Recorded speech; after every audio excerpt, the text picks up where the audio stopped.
اچھا اب سجدے میں جانا ہے، اس کپڑوں کو چھیڑنا ہی نہیں ہے، یوں پیچھے سے بھی کرتے ہیں اور بس یہ سیدھا، ہاں کپڑا کہیں بدن کے کسی حصے میں پھنس گیا ہے جو نماز میں ڈسٹرب کرتا ہے تو اس کو عمل قلیل یعنی کہ ہاتھ کے اشارے سے الگ کر لیا جائے۔ اب رکوع میں جانے ہوئے تو اب سیدھے کھڑے ہیں جیسے، تو اب یہ جیسے جانے کی ترکیب شروع ہوئی تو الف اللہ اکبر کا شروع کریں، اللہ اکبر، یہ را جو ہے نا سجدے میں جاتے جاتے پورا ہو جائے۔ اللہ اکبر کو لام کو تو اللہ یہ بڑھا سکتے ہیں، یعنی اللہ اکبر یہ نہیں کرنا، ٹھیک ہے؟ تو اللہ اکبر پہلے گھٹنے رکھیں گے، پھر دونوں ہاتھ، پھر ناک اور پھر پیشانی رکھیں گے اور نظر ناک پر رکھنی ہے۔ سجدے میں پاؤں کی 10 انگلیاں، قدموں کی یہ 10 انگلیاں فولڈ ہو جائیں، مڑ کر رہیں اور قبلہ رو ہو۔ جیسے یہ انہوں نے کیا نا، یہ بتا رہے ہیں کہ یہ طریقہ غلط ہے، یہ بھی طریقہ غلط ہے کہ انگلیوں کی صرف یعنی کہ نوک لگ گئی، یہ بھی غلط ہے، بلکہ یہ انگلیاں مڑیں گی اور 10 انگلیاں، اس میں بعض اوقات چھوٹی انگلی جو ہے نا یہ رہ جاتی ہے، جن کو مسئلہ پتا ہوتا ہے ان کی بھی بے خیالی میں رہ جاتی ہے، تو چھوٹی انگلی پر خاص توجہ دینی ہے۔ تو اس طرح یہ 10 انگلیاں مڑ کر ان کا جو حصہ چلنے میں زمین پر لگتا تھا وہ اب بھی زمین پر لگے سجدے میں،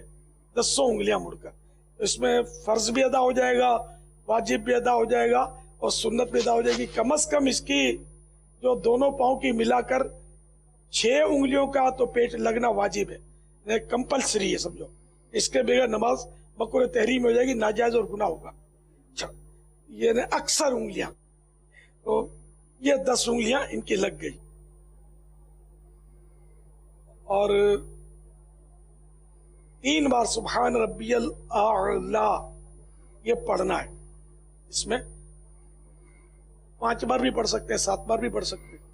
لیکن امام کو چاہیے کہ وہ زیادہ طویل نہ کرے۔ اب اللہ اکبر کہہ کر اب تھوڑا اللہ اکبر جلدی کہنا ہوگا تاکہ یہ اس دوران بیٹھیں گے نا، اس دوران پورا ہو جائے، پورے بیٹھے نہیں، یہ بیٹھنے کا طریقہ غلط ہے، یہ تھوڑے آپ انگلیاں گھٹنے سے ہٹا دیں، گھٹنے کے قریب رکھیں اور بالکل سیدھا بیٹھنا یہ واجب ہے، اطمینان سے سیدھا بیٹھے یہاں تک کہ ایک سبحان اللہ کہنے کی مقدار بیٹھ لے۔ تو مستحب ہے کہ اس دوران رب اغفر لی کہہ لے، تو 2 سجدوں کے درمیان جو بیٹھے ہیں نا اس کو کہیں گے جلسہ، جو جلسہ ہوتا ہے نا علماء کا تو تلفظ وہی ہے جلسہ، لیکن یہاں یہ اس کو جلسہ کہتے ہیں 2 سجدوں کے درمیان بیٹھنے کو۔ اور اس میں رب اغفر لی نہیں، گھٹنوں کو نہیں پکڑنا ہے، گھٹنوں کے پاس اوپر ران پہ ہاتھ رکھنے، گھٹنوں کے پاس، انگلیاں سیدھی نارمل قبلے کی طرف۔ بعض اوقات یہ بھی ہوتا ہے کہ اس طرح بیٹھ کے کپڑے، یہ تو عام طور پہ کرتے ہیں، واقعی صحیح توجہ، کپڑے جو ہے نا وہ ہاں یہ بیٹھتے ہیں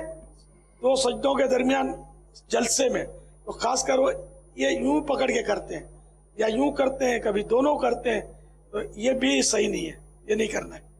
اور جب اتحیات میں بیٹھتے تب بھی کرتے ہیں، یوں کرتے ہیں، یہ عادت ہوتی ہے، یوں کرتے ہیں بس اٹھا کے 5 انگلیاں سیدھے پاؤں کی تو قبلہ رو ہوں گی مڑ کے، ہاں یہ، اور الٹا پاؤں بچھا کر اس پر بیٹھنا ہے، سیدھا پاؤں اس طرح انگلیاں مڑ کر قبلہ رو ہو جائے۔